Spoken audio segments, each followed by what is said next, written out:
Hello and welcome back to Chaos TV. As you can see, I've moved next door into our TV studio, which has been nicely reassembled since our little trip to Exeter with our Feel Good Exeter event on Monday. If you missed any of that, you can re-watch it over on our Vimeo account. Just search for This Is Chaos UK.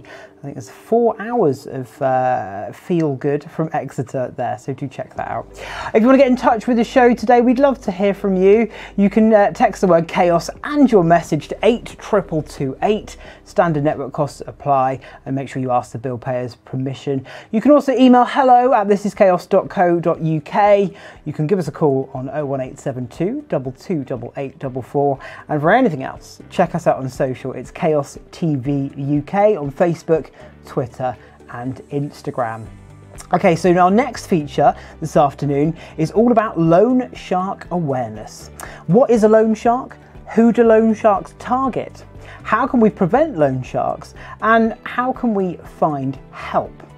We're going to be sharing all of these answers in the next hour. The feature is brought to you by Plus's Positive People, which is funded by the Lottery Community Fund and the European Social Fund.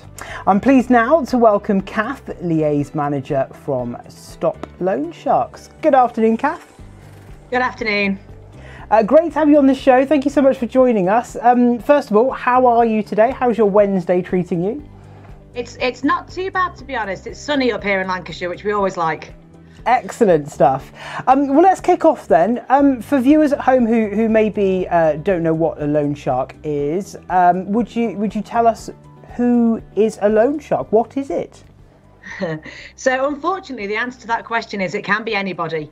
So loan sharks legally are people who offer money in the forms of a loan without authorization from the Financial Conduct Authority. So these are individuals normally, occasionally it's bigger groups, but normally individuals who will be in communities, be on social media, be on the internet, be anywhere, and they will offer people loans. They will normally be short-term loans. They will normally be at high interest rates, although the interest rate is very often not disclosed at the start. But the thing that makes them a loan shark, the thing that makes them illegal, is they haven't got permission from the Financial Conduct Authority to do that. Okay, and what does a typical borrower look like? Someone who might have to seek out a loan shark or be approached by a loan shark? Again, it can be anyone. This is part of the problem that we have in terms of trying to get the message out to people about loan sharks and how dangerous they are and how they can be avoided. So I think last year our youngest victim that we supported was 19, our oldest was 81. We have people who are single mums on benefits living in social houses. We have people who are professionals working full time and who are homeowners. So it can be anybody. The problem with loan sharks is the point at which people take the loan, they genuinely believe this person is doing them a favour and is their friend.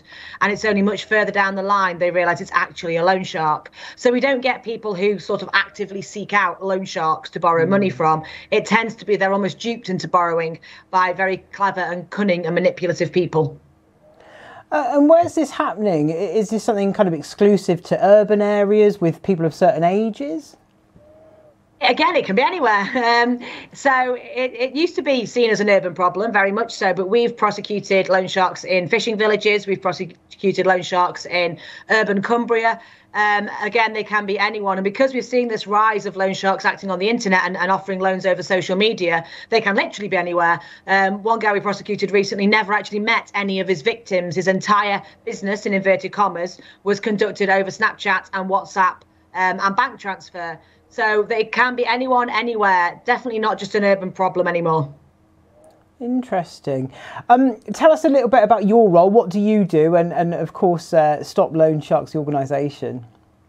Sure. So I'm Liaison Manager, as you mentioned. So I'm one of the operations managers on the team. We're the England Illegal Money Lending Team. That's our full title, but I don't particularly like it because I think Illegal Money Lending Team makes it sound like I lend money illegally, which I make sure I do not do, because that would get me into all sorts of trouble. So I prefer Stop Loan Sharks because that says who we are and what we do. So we're a government-funded agency. We're actually hosted by Birmingham City Council, funded through the Treasury, and all we do is prosecute loan sharks. So there is very much two halves to the team. We have investigators who go out and execute warrants against loan sharks' properties. They search for evidence, they build cases, talk to witnesses, all those sorts of things, and basically try and lock up the bad guys.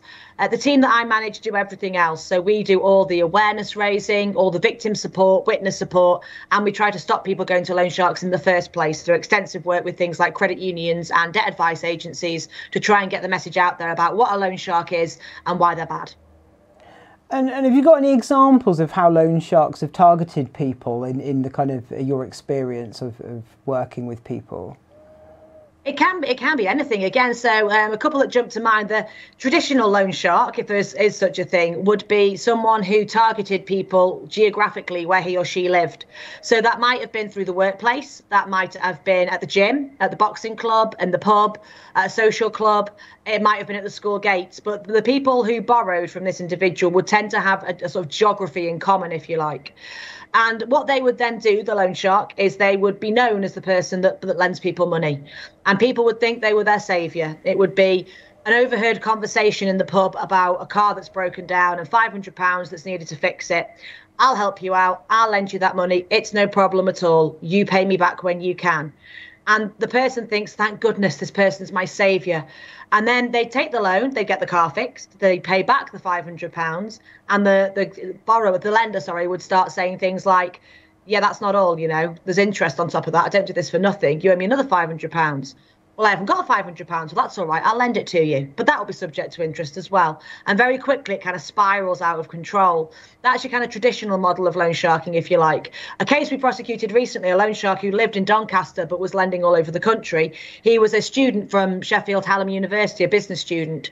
Started lending money to students who were his friends, realised he could make some cash doing this, and put his offer out on Snapchat to people that he would offer them loans. He even paid an influencer to promote his loans to students across the country. Now, he charged what's known as double bubble, where you borrow £100, you pay back 200, you borrow 500, you pay back 1,000. But his double bubble had to be paid back in the same month. So if you borrowed £200 on the 1st of August, at the end of August, you owed £400. In all likelihood, if you needed £200 on the 1st of August, you're not going to have £400 at the end of August. So what he then did was double it the month after. And it spiraled and it spiraled and it spiraled out of control. We had victims who were telling us they were literally giving him their entire income for a month and then borrowing some of it back, even though it was their money. He then would use social media to threaten people. He would send people to drive to the street next to where they lived and send an awareness thing, a location thing on Snapchat to say, look, I'm here. I could get you if I wanted to. He took a photo of a lady's mum's house with the car outside, just with nice car written on it. There was never a kind of explicit threat. It was always very implied, but very, very menacing for the people involved. And because it was done over the internet, he's had victims all over the country, victims in Berkshire and London and Newcastle, all over the place, because the thing they had in common was they followed him on Snapchat. It wasn't sort of a geographical location. And then we have the loan sharks who don't lend you money at all. They will rent it to you. So I will give you £2,000, but you haven't borrowed that money, you're renting it. So you pay me £200 a month rent on that money, but the £2,000 you owe is not going down because you're not paying it back because you didn't borrow it, you're renting it. So until you can pay me the £2,000 back, you will carry on paying £200 a month ad infinitum as rent on that £2,000. And if you miss a payment, I'll double it. So then you pay me £400 a month rent on £2,000 that you still owe at the end of it. Basically, loan sharks trap you in a spiral of debt. They will make sure you do not get to pay them off. And quite often the threats they use, so occasionally we do see violence used as a threat, but quite often it's much more subtle than that. It's much more coercive control. I remember a lady in Manchester where she had a terminally ill husband and she'd borrowed from a friend of a friend, as she saw it, to keep them in the house while he was in palliative care. And he didn't know she'd taken out this loan. She thought he had enough on his plate. And what happened when she challenged the lender and said, I've paid you back double what I borrowed, that's what we agreed, the lender actually took her wedding ring off her finger. So then she had to go home and explain to her husband the situation she was now in, and give him an extra worry when all she'd been trying to do was protect him. And that was that lender's way of saying, you finish paying me back when I say you finish paying me back. And that's what we see time and time again. It's manipulation, it's psychological warfare quite often, and it's about gaining control of people's lives. It seems like something that can become very complicated and very serious very quickly. Why do people tend to turn to loan sharks, and what kind of support is out there for people who may be stuck in this situation? So I think people tend to turn either out of desperation or ease, if that makes sense. So people will go to a loan shark because they don't think that mainstream credit providers such as banks would lend to them. Maybe they've got a bad credit rating, maybe they've defaulted on things in the past, or maybe they're just at the end of their tether. But a lot of the people we support actually go to the loan shark because the loan shark makes it very easy for them. So they don't do credit checks, they don't do paperwork, you don't have to wait a week to get the money. It's instant cash and it's offered to you as a mate helping you out. So people think it's an informal agreement. You're only going to pay back what you originally borrow or double at worst. And it's all done very much as a charismatic friend or friend of a friend who is helping you out at the point at which the loan is taken.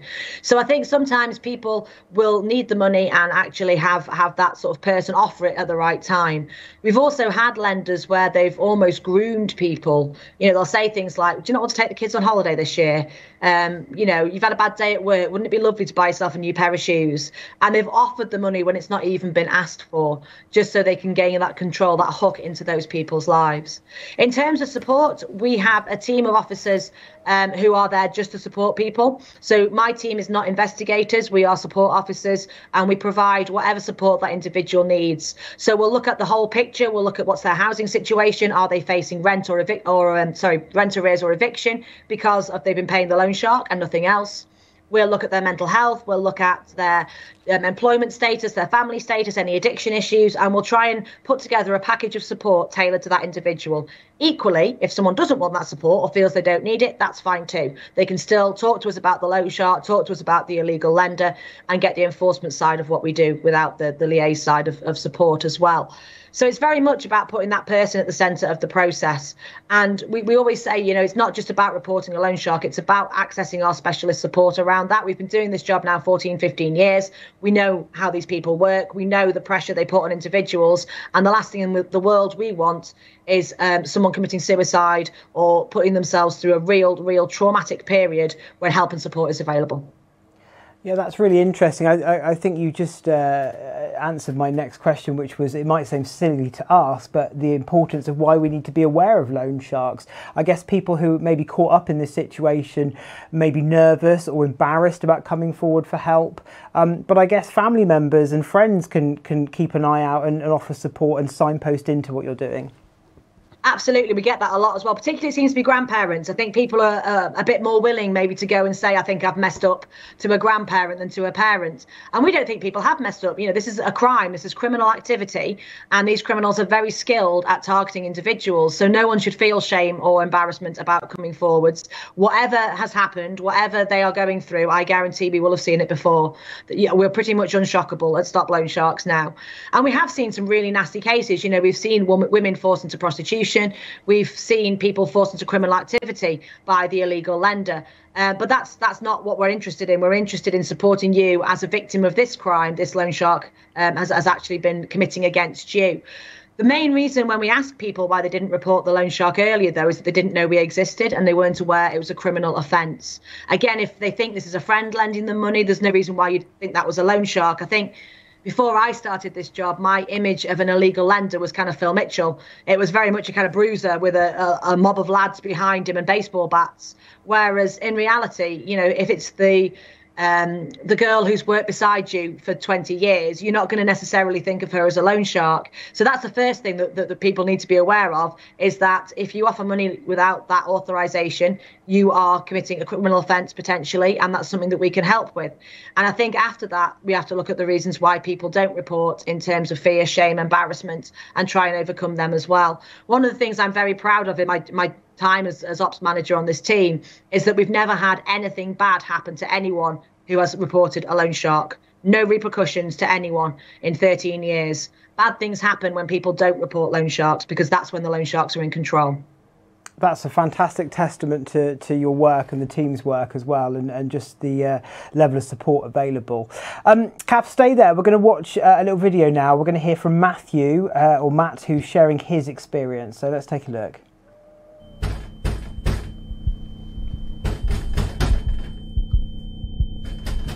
He'd make all sorts of threats to me, break my legs, break my arms, do things to my family, put my windows through. The depression was enough for me not to want to live anymore.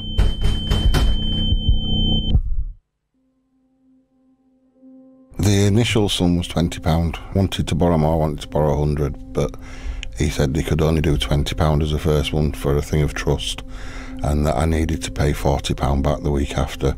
And once I'd done that, then I'd be able to borrow whatever amount of money I wanted to borrow. We needed money for food. One thing he did say was I would have a licence for this, but it cost me money to get it, but I could get the licence to do it tomorrow. I'd paid the £40 back, and then I asked him if I could borrow the 100. She says, yeah, you've shown me that you can pay this, I'll lend you the £100, but I want £200 back next week.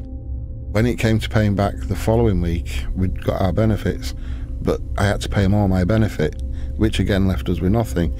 So you have to say to him, well, I'm going to have to borrow off you again. At first he was all right, you know, let's not worry about this, we'll sort something out. And he'd always follow it up as, here, have a bit more money. He was bringing me into what he was doing without me actually realising what was happening. They expect double back every month, so say you owed £100, the next week they'd want £200, but if you didn't have the £200 that week to pay, the week after you owed them £400, and if you didn't have the £400, you owed £800. It wasn't till I think we were an owing amount somewhere around £6,000 or £7,000 to them that things changed. He'd make all sorts of threats to me, break my legs, break my arms, do things to my family, put my windows through, banging on the door late at night, meeting my daughters and stepdaughters from school and shouting at them on the way home that I owed them money and I've got to pay it or they were going to hurt them. It just wasn't nice. Normal life slips by and this debt is constantly on your mind. You feel ashamed that you've got there. You feel fear about talking to somebody about it. The depression was enough for me not to want to live anymore. I was in a very, very bad place. No, I couldn't bring myself to tell anybody. The only people that knew what I was doing was myself and the loan sharks. And the only way out of it for me was to not be there anymore. My family were upstairs in bed still. I was downstairs in the back room and I had my tablets with me. Full box, I think it was 112.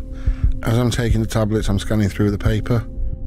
There was a number in the paper for the illegal money lending team. And it was a case of thinking then, do I ring it or do I keep doing what I'm doing?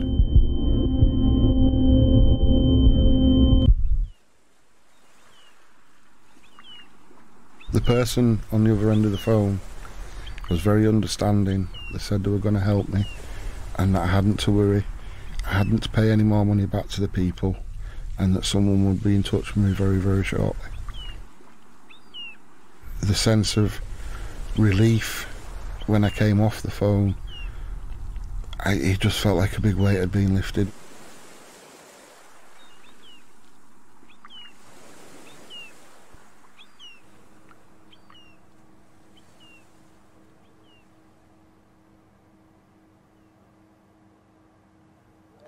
Very powerful story there, Kath, and really, I think, demonstrating just how much control it can affect people and how much it takes over their lives. In terms of prosecuting and success, when people reach out and getting the law involved, what's the kind of success rate with you guys? We're very lucky because we do all our own prosecutions. So we have our own legal team and we take our own cases to court.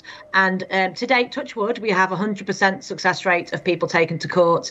And actually, in something like the last 4 years, we haven't had to go to a single trial because every illegal lender we've taken to court has pleaded guilty, because it's a black and white case, really, because you've either got authorization or you haven't, you're lending money or you're not.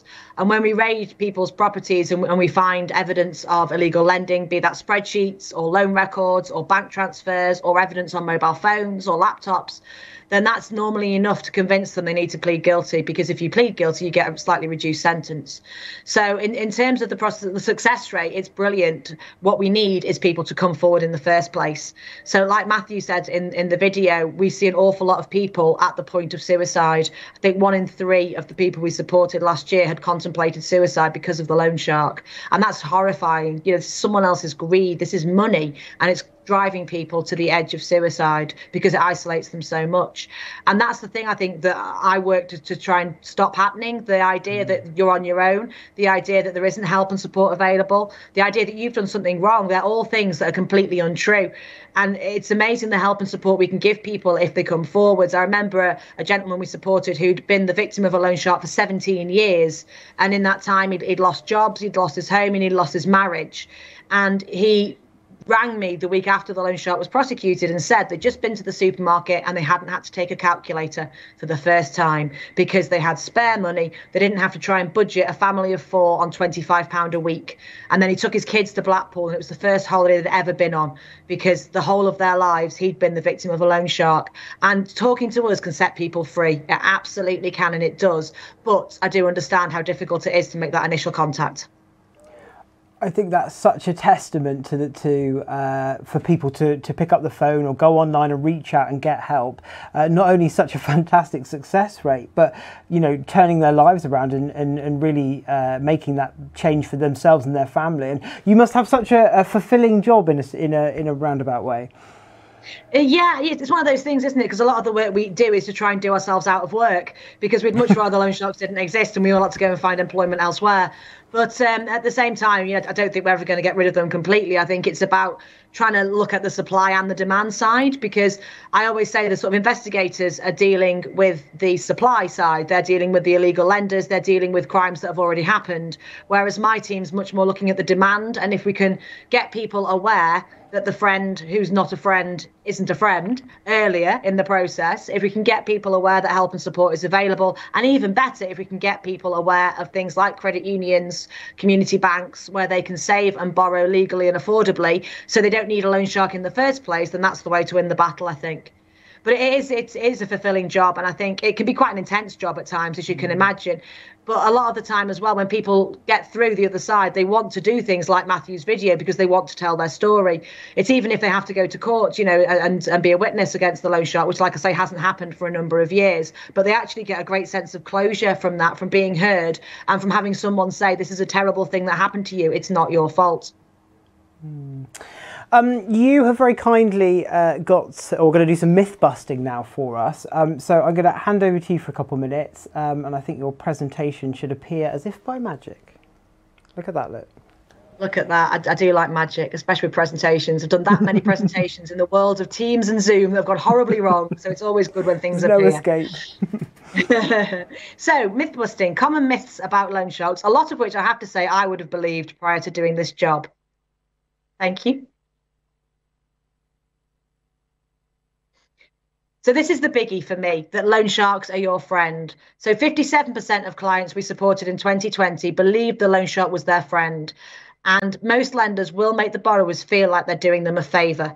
And that has two implications, I think. It delays the time it takes the individual to realise this is a loan shark, but it also makes them very difficult to report.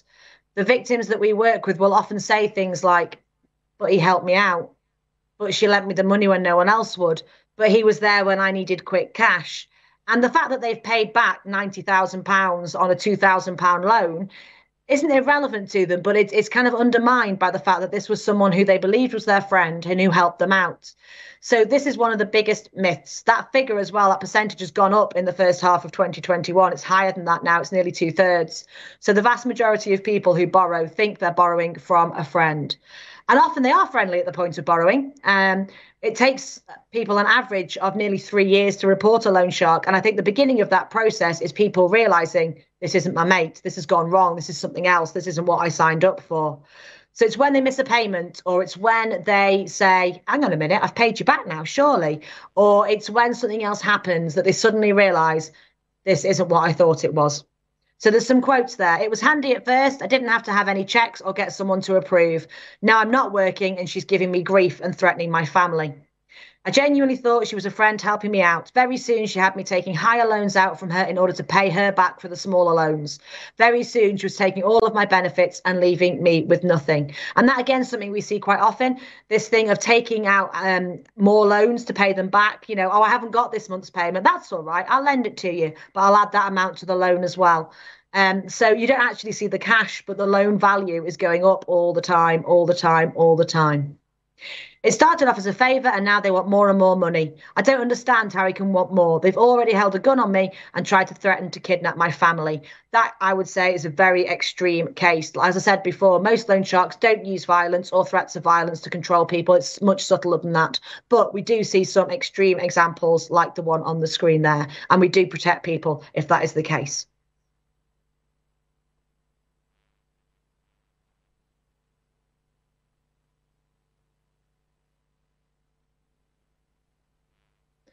So these are some of the myths that I wanted to bust. I'll have paid it off soon, so there's no reason to access help. One of the frustrations of this job sometimes is when you are sitting with someone who has nothing because the loan shark has taken everything that they've had for so many months or years, and they believe still they can pay him or her off. And we get people who will say, I've borrowed £2,000 from my gran, and I'm going to use that to pay him off. Not realizing that that's just shown him that they've got access to cash from somewhere, be it a family member or a legitimate source of credit or anything else. And actually, that makes it more likely that the loan shark's going to keep coming back for more. You don't get to pay it off. And people get into all sorts of legitimate debt to trying to do so. They stop paying their rent. They stop paying their mortgage. They get credit cards. They get loans. They do whatever they can do to come up with this mystical sum to pay someone off. But unfortunately, that doesn't happen. Loan sharks don't walk away from you once they've got you. So I think the thing to take away from that would be get the help sooner rather than later. Don't get into a massive amount of legitimate debt to pay off this person, which is an illegitimate debt that we can help you sort quite quickly and quite simply by reporting the illegal moneylender. I always remember the story of a guy who borrowed £250 to fix his first car. He was 17 years old, £250. The agreement was pay back £50 a month for 5 months to pay it off. He borrowed from someone his wife went to school with, who he believed was a friend. At the end of the 5 months, the guy came back and asked for some more. And our chap said, but I've paid you back. He said, no, it's double. You owe me more. You owe me another 250. I don't do this for nothing, you know. Well, I haven't got £250. Well, I'll lend it to you, but that's subject to interest as well. He misses a payment. I'll lend it to you, but that's subject to interest as well. And we actually worked out that this chap had paid back tens of thousands of pounds on a £250 loan that he paid off as agreed and that he believed he'd got from a friend, you know, someone his wife went to school with.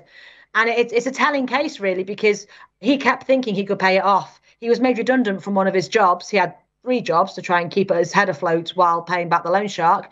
And he got made redundant from one of them, and they gave him a £6,000 payoff. And he said to the loan shark, what does it take for you to go away? What does it take for me to get rid of you? And the loan shark said £6,000. So our chap gave him the whole redundancy payment, and he was back the next week asking for more money. All that will happen is you'll end up wasting more money. You'll end up throwing more money away, and you'll end up in more legitimate debt as a result. You don't get to pay off a loan shark. Second one, if an illegal moneylender has been reported to the police, you do not need to report it to the illegal moneylending team. You do. We have very good links with police forces across the country, but there is always a chance that it gets missed or it doesn't get identified correctly because the police are not experts in this crime. We are. All we do is prosecute loan sharks. And we're actually not a police team. We're a trading standards team because it's trading standards legislation that we enforce. So even if you have reported it to the police or even to Crime Stoppers anonymously, it is still worth having a conversation with us because there is that chance that the information hasn't come through to us or we'd ask different questions which might help us to build a case against the illegal lender that's tormenting you. Thank you. The illegal lender will find out who reported them, and there have been repercussions against people who've gone to court against an illegal lender. Now, we will take information anonymously. We will take it in confidence. You don't even have to give us your name. So the loan shark then, the illegal lender, would not find out who had reported them at any stage in the process because we wouldn't know. And even if you want to give it in confidence, that's not a problem too. There is then another stage to our investigation, which is called giving a witness statement, which is similar to the police would do, where you actually go on the record and say, this is what happened to me. And you sign that document as an official witness statement. At that point, if the case goes to court, we would have to discuss disclose this statement to the defence, to the loan shark, and he might get to find out that you have actually spoken out against him. If you don't give a statement, that will not happen. However, no one who's ever given a statement has ever had any repercussions against them. And this includes people we've prosecuted for assault, for blackmail, and even for rape. There have been no repercussions against people who have put that pen to paper and come forward. But that, like I say, that is only if you give a statement. If you want to talk to us in confidence, if you want to build up trust with us before you tell us any details, that's fine. A member of my team would even come and meet you somewhere, and you can tell me your name's Mary, and I'll meet you at Morrison's Cafe, and we can have a chat, and I'll explain to you the options that you've got, what would happen if you give us information, what happens if you don't. No pressure is put on you at all. You can walk away from that conversation, make a decision in your own time, and come back to us or not as you see fit. That's absolutely fine. All we want to do is support people to make informed decisions and to be aware of what their options are, rather than making decisions based in fear and in the control of the loan shark. And loan sharks are violent, not very often in my experience. I would say 95% of the cases that we prosecute, there is no violence or even threats of violence. It's much more coercive control and manipulation. And that's a very, very difficult cycle to break, because it's about control, and people are made to feel like they deserve what's happening to them. We're back to, oh, this guy's done me a favor, how could I report him? But in effect, that's just a method of keeping you paying and keeping you servicing their greed. So loan sharks aren't violent. They can occasionally threaten violence, but even if that is the case, we will help to keep you safe.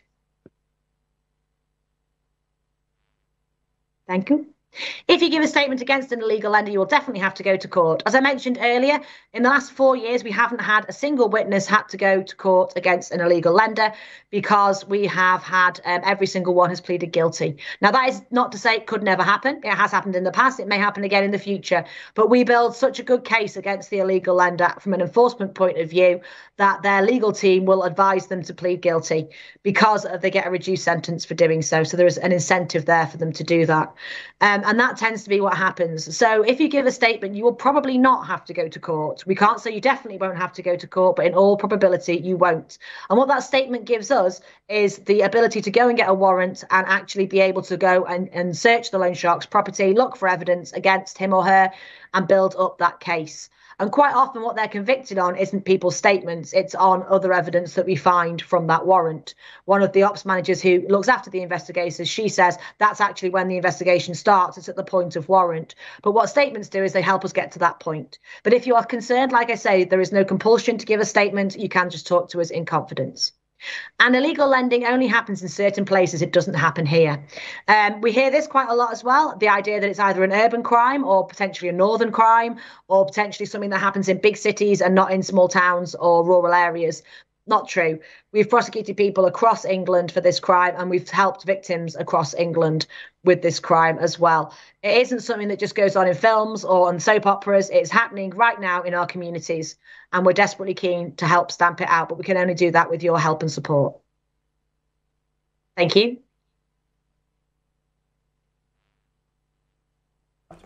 Hi, that's all of them. There we go. Kath, thank you so much for that. How many households in the UK do you think are involved with illegal lending? The last figure we have is from some government research, which was 2010, so it's slightly out of date. And the figure then was 310,000 UK households using illegal moneylenders. We're often asked what the impact of COVID has been on that, and the honest answer is we don't know yet. As I mentioned, it can take up to 3 years for people to report a loan shark, so we're not quite aware of what's happening. Even people who borrowed at the start of the pandemic, we wouldn't necessarily have access to them yet, unfortunately. What we did see, though, is the pandemic had an impact on the way that loan sharks behaved. So we have more accepting bank transfer now, we think, and also more who are willing to threaten people, because as people's incomes go down, the loan shark wants to make sure they're the priority debt. But in terms of figures, we're still with the 310,000 UK households, which I'm told is 1.5 times the size of Cornwall. Yeah, that's a huge amount, and I imagine with the pandemic in mind, even more reason to take note today and really do reach out. Am I right in saying your organisation has helped more than 40,000 people?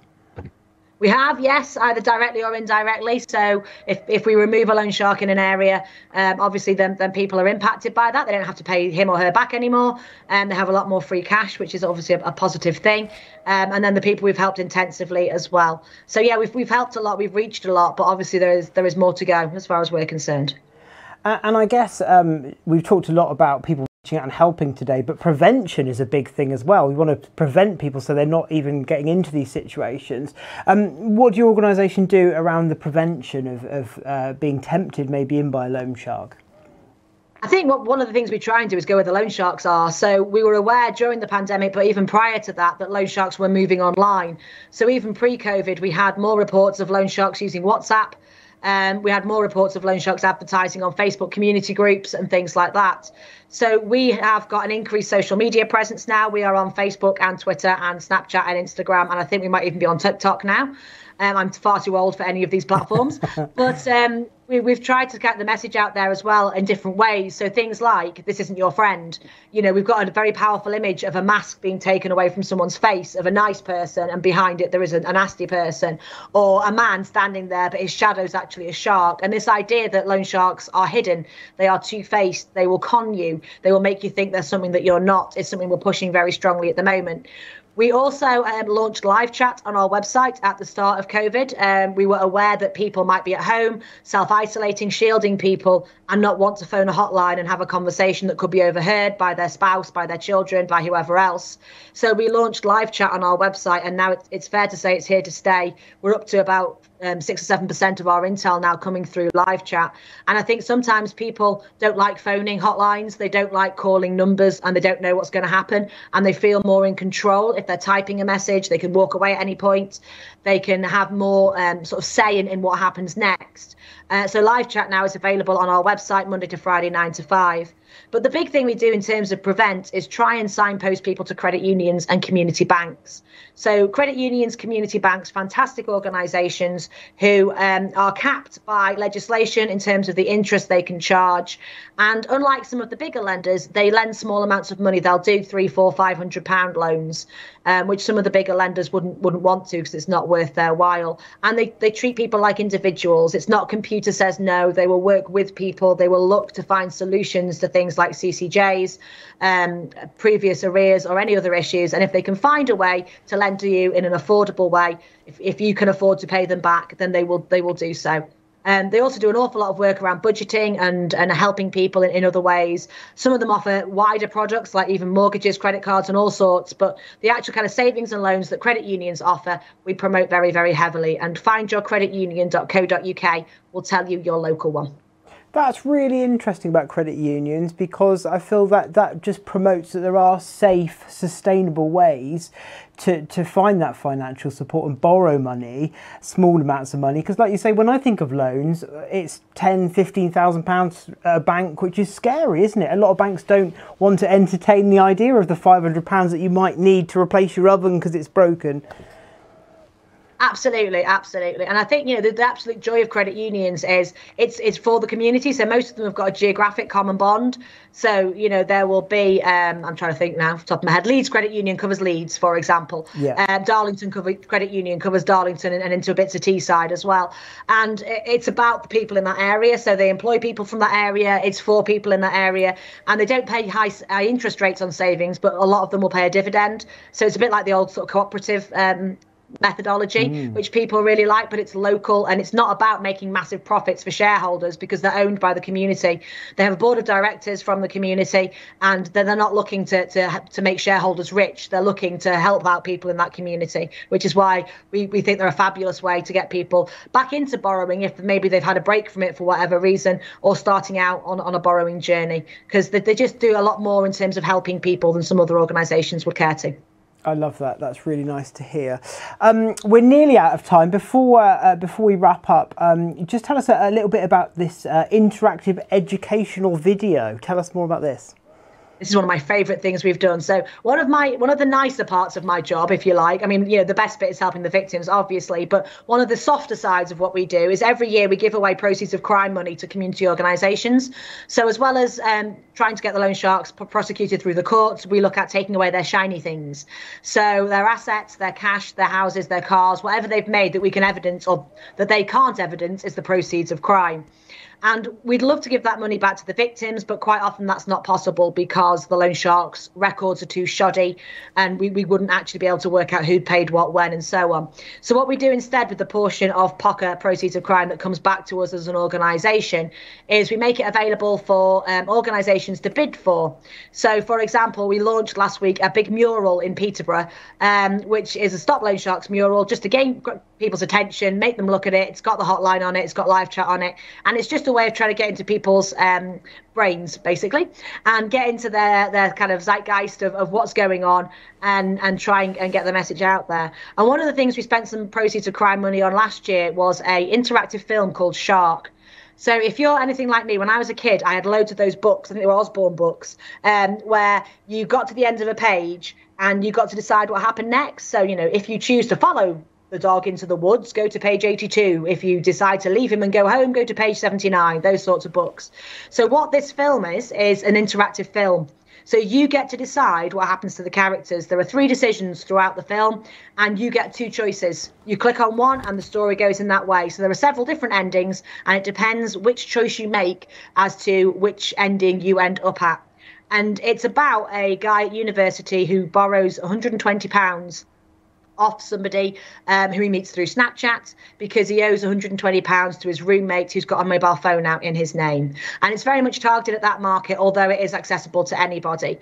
And it's his journey through his sort of loan shark. And I don't want to do too many spoilers, but it's a great way of getting empathy for victims and of showing you how easy it is to get caught out and what happens if you don't get support and help. I say it's accessible for everyone. My 70-odd-year-old parents watched it and had a row over one of the choices, so that's nice. It was creating marital harmony in the home, but it is brilliant. It's a really good way of showing this. We wouldn't recommend it to anyone under 14 because it's slightly dark in places. It lasts about half an hour, but it's a really interesting discussion tool. So alongside it, we've got education packs that are going into schools, looking at teaching, upper end high school and particularly colleges and universities about this issue and about the way that a loan shark may present and how quickly it can spiral out of control. I think it's a really unique and interesting way to get the message out. I think we've got a little clip here of the trailer, so let's have a quick look.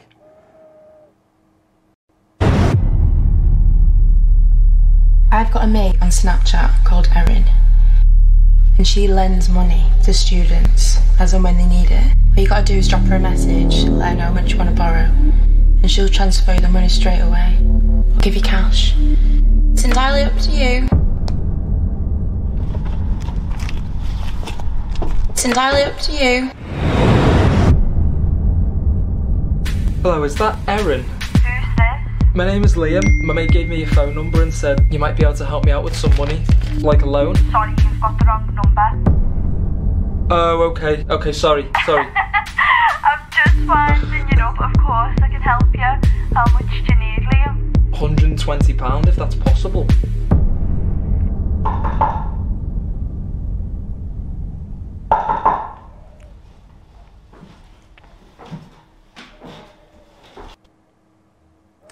Well, I know what I'll be doing this evening. That looks great.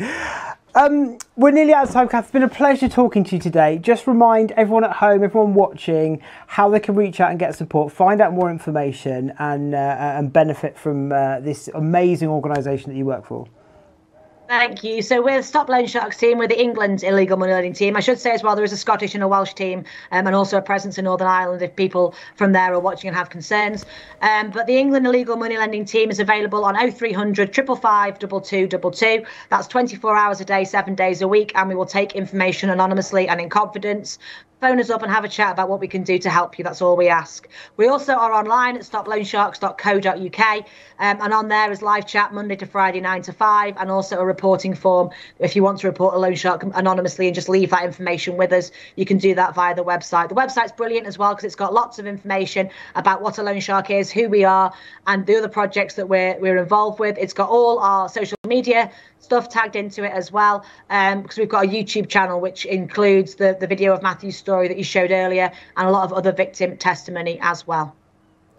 Brilliant stuff, and of course we'll share that across our social media as well. If you've missed any of those contact details, just search Chaos TV UK and we will retweet that.